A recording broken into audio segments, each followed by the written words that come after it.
শিক্ষাঙ্গনে সুস্থ ও রাজনীতিমুক্ত পরিবেশ গড়ে তোলার বার্তা নিয়ে রায়গঞ্জের সুরেন্দ্রনাথ মহাবিদ্যালয়ে সৌজন্য সাক্ষাৎ করল অখিল ভারতীয় বিদ্যার্থী পরিষদ।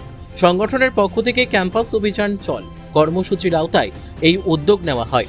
এদিন এবিভিপির প্রতিনিধিরা প্রথমে কলেজ ক্যাম্পাস পরিদর্শন করেন, পরে মহাবিদ্যালয়ের অধ্যক্ষ চন্দন রায়ের সঙ্গে শিক্ষা প্রতিষ্ঠানের সার্বিক পরিস্থিতি ও শিক্ষার মানোন্নয়ন নিয়ে আলোচনা করেন। সংগঠনের পক্ষ থেকে জানানো হয়, শিক্ষা প্রতিষ্ঠান শুধুমাত্র পড়াশোনার ক্ষেত্র হওয়া উচিত, সেখানে কোনো রাজনৈতিক রঙের প্রভাব থাকা উচিত নয় বলেই তারা মত প্রকাশ করেন। পাশাপাশি ছাত্রছাত্রীদের নিয়মিত উপস্থিতি ও সুষ্ঠু পঠন পাঠনের পরিবেশ বজায় রাখার ওপরও গুরুত্ব আরোপ করা হয়।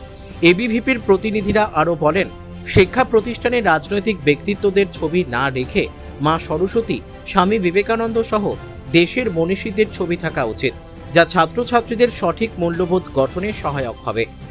তাদের দাবি, সুন্দর ও সুশৃঙ্খল শিক্ষার পরিবেশের মধ্য দিয়েই সুরেন্দ্রনাথ মহাবিদ্যালয় আগামী দিনে আরও এগিয়ে যাবে। সংগঠন থেকে আপনার কাছে এসেছিলেন স্টেট সেক্রেটারি সহ আরো অন্যান্যরা, তাদের সাথে আপনার সৌজন্য সাক্ষাৎ হলো, কি বললেন, কি আপনি বা কি বললেন? প্রথমত হচ্ছে সৌজন্য সাক্ষাতের আগে ওরা খুব সৌজন্যমূলকভাবে আমাকে একটা ফোনও করেছিলেন। আগের দিন মানে গতকাল ফোন করেছিলেন এবং একটা নির্ধারিত সময় চেয়ে নিয়েছিলেন আমার কাছ থেকে, এবং সেই নির্ধারিত সময় অনুযায়ী ওরা আসেন এবং সত্যি খুবই সৌজন্যমূলকই একটা সুন্দর একটা আলোচনার একটা বাতাবরণ তৈরি হলো। কারণ ওদের যা আলোচনা ছিল, যেটা আমাকে ভীষণ মুগ্ধ করেছে, ওরা কোনো রাজনীতির রঙকে ওরা রাখতে চাইছে না শিক্ষাক্ষেত্রে, শিক্ষাঙ্গনে। ওরা যেটা বলছে যে রাজনীতির ঊর্ধ্বে উঠে পড়াশুনোর জায়গাটা, যেটা আমি বরাবরই আর কি, যেটাকে আমি প্রচণ্ড রকমের মানে আমার কলেজেতে করতে চেয়ে এসেছি এতদিন যাবৎ, ওরা সেই জায়গাটাকেই ওরা প্রাধান্য দিচ্ছে। এবং ওরা বলছে যে আমরা হয়তো কখনো যদি স্টুডেন্টস ইউনিয়ন ইলেকশন যদি হয়, তখন আমরা যেরকম বাকি দলদের সঙ্গে যেমন প্রতিদ্বন্দ্বিতা করে আমরা যদি আসি, তখন আসবো, কিন্তু আমরা চাই যে বিরোধিতার জায়গাটাও সবসময় বজায় থাকুক। এবং একটা শিক্ষাঙ্গনে বিরোধিতা যদি না থাকে, তাহলে সেখান থেকে একটা মতাদর্শও তৈরি হয় না। তো আমার মনে হয় সেটা মানে শুনতে পাওয়াটাও আমার কাছে একটা ভীষণ রকমের একটা আলাদা সৌভাগ্যের ব্যাপার বলে মনে হলো, যেটা আমি খুবই সাধুবাদ জানিয়েছি। এবং আমি আমার তরফ থেকে যেটা জানিয়েছি যে ছাত্রছাত্রীদের কলেজমুখী করার জন্য আমি একটা আবেদন জানিয়েছি। কারণ ছাত্রছাত্রীদের যেখানেতে ধরুন আসার কথা 300 জনের, সেখানেতে কলেজেতে আসছেন হয়তো 30 জন, অথচ তারা সবাই ইউনিভার্সিটিতে পরীক্ষা দিতে যাচ্ছেন। এবং যদি ততটা ভালো যদি রেজাল্ট যদি না হয়, সেখানেতে কলেজের বুক পুড়ছে।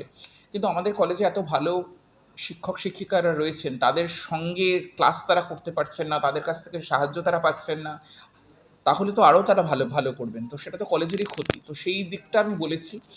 আর একটা ওরা আমাকে বলেছে যে কলেজে যাতে বহিরাগতদের প্রবেশটাকে যাতে নিষিদ্ধ করা যায়।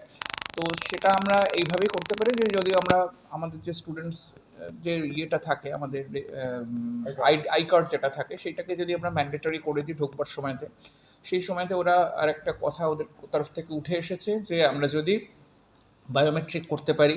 তো বায়োমেট্রিক করার কথা আমি বছর 3 আগে আমি এবং তদানীন্তন যিনি এসডিও ছিলেন, আমরা দুজনে মিলে ভেবেছিলাম, কিন্তু তখন একটা বাধা আসে, ছাত্রছাত্রীদের তরফ থেকেও আসে, আমাদের স্টাফেদের তরফ থেকেও আসে।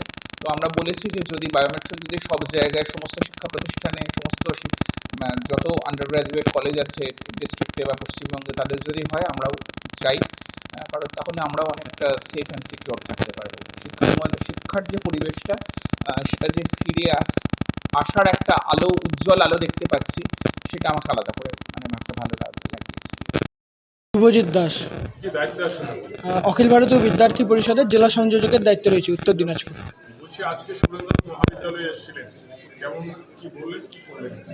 আমরা আগের থেকেই যে পরিবর্তনের পালা রয়েছে, তার ভিত্তিতে এখানে কোনো রকম যে ইউনিয়নের দাদা বলতে যারা ছিল, তো ইউনিয়নের দাদাগিরি যেন না হয়, এখানে যেন সাধারণ ছাত্রছাত্রীরা ভালো মতো আসে, পড়াশোনা করতে পারে এবং তাদের যেন স্বতঃস্ফূর্ত সহযোগিতা কলেজে থাকে, তারা যেন অ্যাটেন্ডেন্স ভালো মতো করতে পারে এবং তাদের যেন কেউ ভয় ভীতি না দেখায়, এই জন্য আমরা কলেজে এসেছিলাম এবং প্রিন্সিপালের সাথে কথা বললাম। প্রিন্সিপাল আমাদের আশ্বস্ত করেছে যে আগামী দিন থেকে কলেজে ম্যান্ডেটরি করবে, যে আই কার্ড থাকে তা ম্যান্ডেটরি করবে এবং বহিরাগত কেউ কলেজে ঢুকতে পারবে না, এই বলে আমাদের আশ্বস্ত করেছে।